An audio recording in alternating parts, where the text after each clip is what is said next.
በ2026 በአፕወርክ ላይ ያገኛችሁትን ክፍያ በቀጥታ እጃችሁ ላይ እንዲገባ ትፈልጋላችሁ?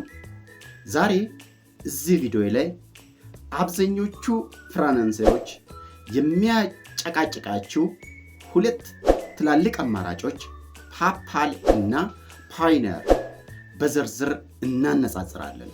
ለመሆኑ ከሁለቱ የትኛው ይበልጥ ይቃለላል? የትኛውስ አማራጭ ነው ያለምንም አላስፈላጊ ጭንቀትና እንግልት የደከማችሁበትን ገንዘብ እጃችሁ ላይ የሚያስገባላችሁ?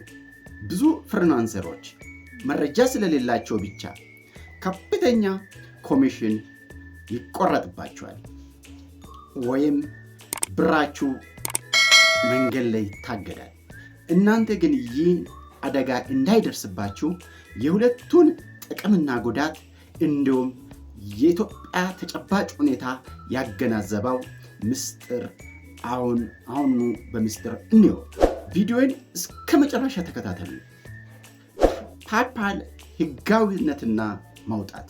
በአሁኑ ሰዓት በፓይፓል አካውንት ላይ ያለንን ገንዘብ በቀጥታ ወደ ኢትዮጵያ ንግድ ባንክ ማስተላለፍ አይቻልም።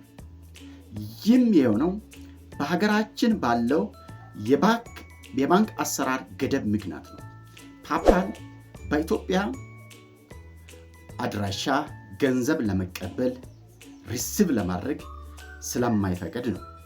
ፓይፓል በኢትዮጵያ ስልክና አድራሻ ገንዘብ ለመቀበል እጅግ በጣም አስቸጋሪ ስለሆነ ብዙ ጊዜ የሌላ ሀገር ለምሳሌ ሌሶቶ ሊንክ ተጠቅመን ለመክፈት እንገደዳለን። ይህ አሰራር ግን በማንኛውም ጊዜ አካውንታችሁን እንዲዘጋ ሊያደርግ ስለሚችል ከፍተኛ ጥንቃቄ ያስፈልጋል። ፓይፓል በኢትዮጵያ አድራሻ ለጊዜ መጠቀም የሚቻለው ምሳሌ አፕወርክ ኮኔክሽን ለመግዛት ብቻ ነው። ፓዮኒር ህጋዊነትና ማውጣት። አንጻሩ ፓዮኒር ለኢትዮጵያ ፍሪላንሰሮች 100% የተፈቀደ ህጋዊና ክፍት የሆነው ድንቅ አማራጭ ነው። ምንም አይነት ማሸራረፍ ሳይኖር በራሲ መረጃ መክፈት ይቻላል። ፓዮኒር እዚህ ጋር ንጉስ ነው። ያገኛችሁት ዶላር በቀጥታ የመረጣችሁበት የኢትዮጵያ ባንክ አካውንት ልክ እንደ ንግድ ባንክ ወይስ አዋሽ በራሱ ጊዜ ምንዛሬውን ተምኖ በቀጥታ ዝውውር ያደርግላችኋል። አፕወርክ ላይ ያላቸው ጥቅም። አፕወርክ ላይ ለስራ መመልከቻ የሚሆን ኮኔክሽን በፍጥነት ለመግዛት በጣም ቀልጣፋ ድልድይ ነው።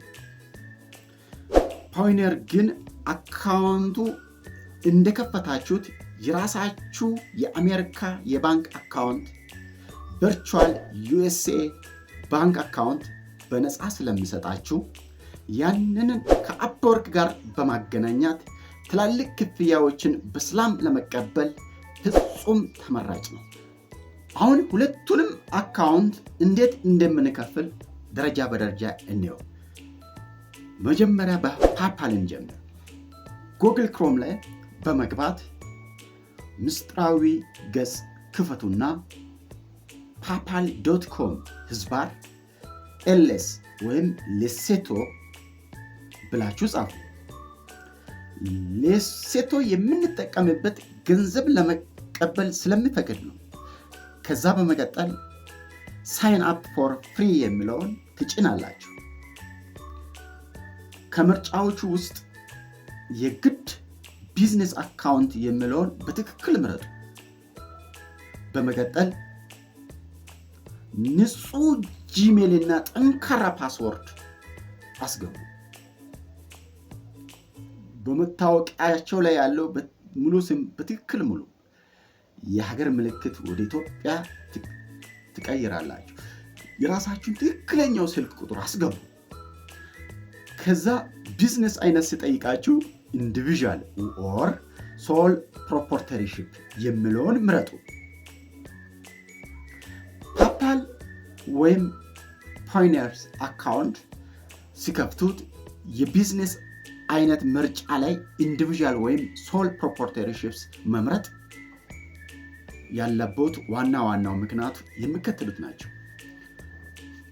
ህጋዊ ሰነድ ሌጋል ዶክመንቴሽን፣ እንደ ግለሰቡ ፍሪላንሰር ሲመዘገቡ የሚጠየቀው የእርሶ የግል መታወቂያ ብቻ ነው። ሌላ የቢዝነስ አይነት ለምሳሌ ኮርፖሬሽን ወይም ፓርትነርሺፕስ ከመረጡ የግድ የድርጅቱን ምዝገባ ፈቃድ፣ የንግድ ስም ማረጋገጫ እና የታክስ ሰነዶችን እንዲያቀርቡ ስለሚገደዱ ሂደቱ በጣም ውስብስብ ይሆንቦታል። ይህ ምርጫ ለብቻ ለሚሰሩ የዲጂታል ይዘት ፈጣሪዎች እና ፍሪላንሰሮች ተብሎ የተዘጋጀ በመሆኑ የምዝገባ ሂደት ፈጣንና ምንም አይነት ዶክመንቶች የማይጠይቅ ናቸው። እንደ አፕወርክ ያሉት የፍሪላንሰር ድረገጽ ላይ የሚሰሩት በግል ስማቸው እስካሁን ድረስ የክፍያ አካውንታቸው የግል መረጃዎች ጋር እንዲገጣጠም ኢንዲቪዥዋል መሆን ግዴታ። በምዝገባ ወቅት ስማችሁን፣ ጂሜላችሁን፣ የልደት ቀናቸው በመታወቂያ ላይ ባለው መሰረት በትክክል መሙላት እንዳለባችሁ አረጋግጡ። ከዛ ናሽናሊቲ የሚለውን ኢትዮጵያ አድርጋችሁ የብሔራዊ መታወቂያ ቁጥር አስገቡ። እሺ፣ ፓዮኒር አከፋፈት ከማሄዳችን በፊት ግን አንድ ነገር ማወቅ አለባችሁ። በአፕወርክ ሆና በሌሎች ድረገጾች ላይ አካውንቱን ሞልተን እንደጨረሰን ሲስቴሙ ወዲያውኑ ወደ ተመዘገባችሁት ጂሜል ባለ 6 አዝ ማረጋገጫ ኮድ ይልካል። ወደ ጂሜላችሁ በመግባት ኮዱን ኮፒ አድርጋችሁት ሳጥን ውስጥ ቴስት ታደርጋላችሁ። ይህ ሂደት ብዙ ጊዜ ከ1 እስከ 2 ደቂቃ ብቻ ነው የሚወስደው። ነገር ግን ኮዱ ወዲያውኑ ካለመጠላቸው እስከ 5 ደቂቃ ድረስ በትዕግስት ጠብቁ። ካልሆነም ሪሴንድ ኮድ የሚለውን በመጫን በድጋሜ እንዲልክላችሁ ማድረግ ይቻላል። ደግሞ ይበልጥ አስተማማኝ የሆነው ወደ ፓዮኒር አከፋፈት እንሂድ። pioneer.com ላይ በመግባት በኢትዮጵያ በአድራሻ፣ በስልክ ቁጥር እና በባንክ አካውንት መመዝገብ ትችላላችሁ። ክሮም ላይ ገብታችሁ pioneer.com ላይ ገብታችሁ ሬጂስተር የሚለውን ተጫኑ። ምርጫው ላይ ፍሪላንሰር የሚለውን በመቀጠልም ጌት ፔይድ ባይ ኢንተርናሽናል ክሊየንት የሚለውን ጫኑ። ከዛ አይነት ላይ ኢንዲቪዥዋል መርጣችሁ ስማችሁን፣ ጂሜላቸውን እና የልደት ቀናቸውን በመታወቂያቸው መሰረት በትክክል ሙሉ። ከዛ አድራሻ ላይ ሀገርን ኢትዮጵያ አድርጋችሁ ከተማችሁን አዲስ አበባ፣ የፖስታ ኮድ 1000 ብላችሁ አስገቡ። ስልክ ቁጥራችሁን አስገብታችሁ ኤስኤምኤስ የሚላከውን ኮድ አረጋግጡ። ትኩረት እዚህ ጋር ነው። በመቀጠል የሚመጣው የዳይንነት ምስል ማረጋገጫ ወይም ካፕቻ ብዙዎችን ያደናግራል። የፓዮኒር አከፋፈት ላይ ስንደርስ የግል መረጃዎችን በስልክ ቁጥራችሁንና የባንክ አካውንታችሁን በትክክል ማስገባት ይኖርባቸዋል። ነገር ግን ምዝገባቸውን ለመጨረስ ስትሉ የካፕቻ ምልክት እኔ ሰው ነኝ አም ሁማን የሚል የማረጋገጫ ምስል ይመጣባቸዋል። ብዙ ጊዜ ምስሉን መርጣችሁ ቫሪፋይድ ስትሉት ስህተት ነው ልልባችሁ ይችላል። ይህ እንዳይሆን ምስሎቹን በጥንቃቄና በፍጥነት ይምረጡ። ኢንተርኔታቸውን ፈጣን መሆኑን ያረጋግጡ። እሱን ለማለፍ በግራ በኩል ያለው ምስል በደንብ ይዩት። በቀኝ በኩል ያሉ የግራና የቀኝ ቀስቶች በመጠቀም ምስሎቹን ያቀያየሩ።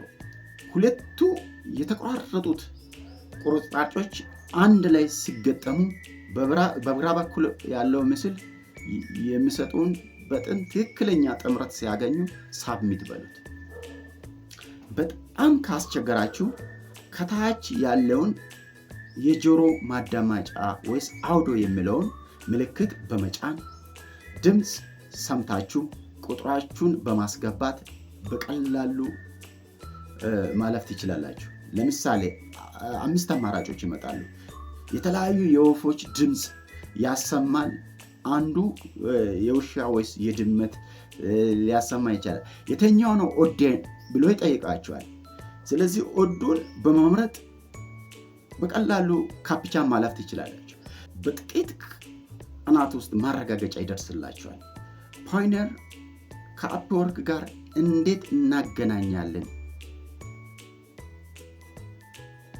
ይህን ለማድረግ አሁን ደግሞ አካውንታችሁን ዝግጁ ከሆነው በኋላ አፕወርክ ጋር ፖይነር በኩል ገንዘባችሁ እንድታወጡት ሙሉ በሙሉ እንደሚፈቅድ እንዴት እንደምናገኝ እንየው።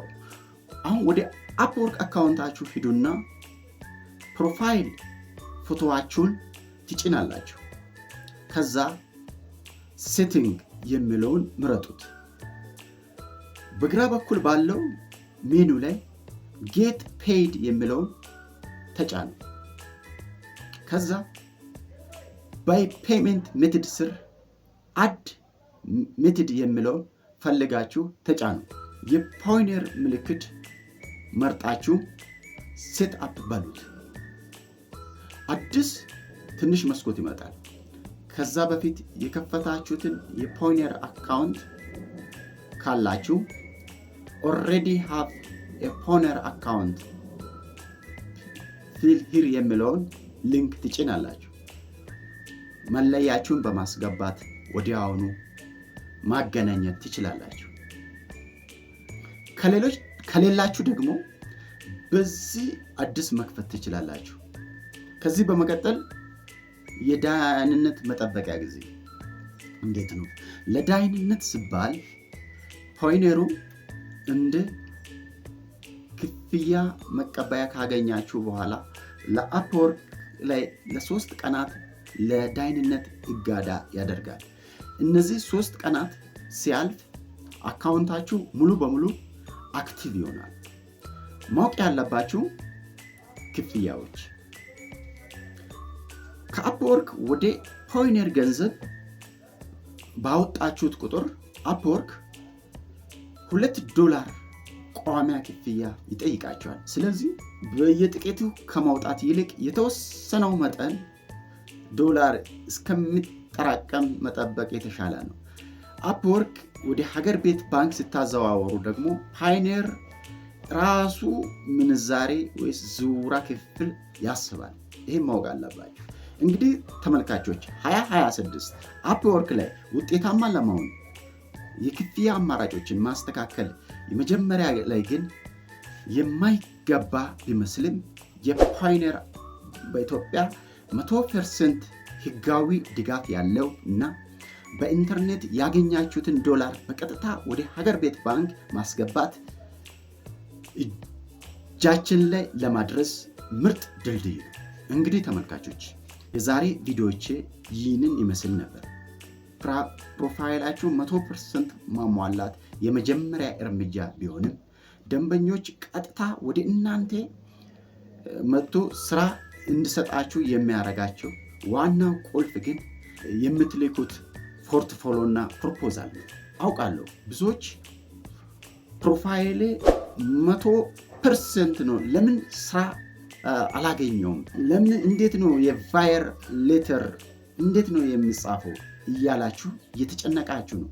ለዚህ ነው ለሚቀጥለው ክፍል ደንበኞቻቸውን በአጭር ጊዜ ማርኮ ስራ የሚያስገኝ አሸናፊ ፕሮፖዛል እና ፖርትፎሊዮ ወይስ ቫይራል ሌተር አጻጻፍ ደረጃ በደረጃ ይዤላችሁ የሚመጣው። ይህ በቀጣይ የሚመጣው ቪዲዮ ለብዙዎቻችሁ የመጀመሪያ ዶላር የምታገኙበት በር የሚከፍት ልዩ ክፍል ይሆናል። ይህ ወሳኝ ቪዲዮ እንደተለቀቀ ወዲያውኑ እንድደርሳችሁ አሁኑ ቻናልን ሳብስክራይብ አድርጉ፣ የደወልን ምልክቱንም ተጫኑ። ይህንንም ቪዲዮ ላይክ ማድረጋችሁን እንዳትረሱ። በቀጣዩ ምርጥ ክፍል እስከምገናኝ ጠንቅራችሁ ስሩ። በሰላም ቆዩ። ቻው።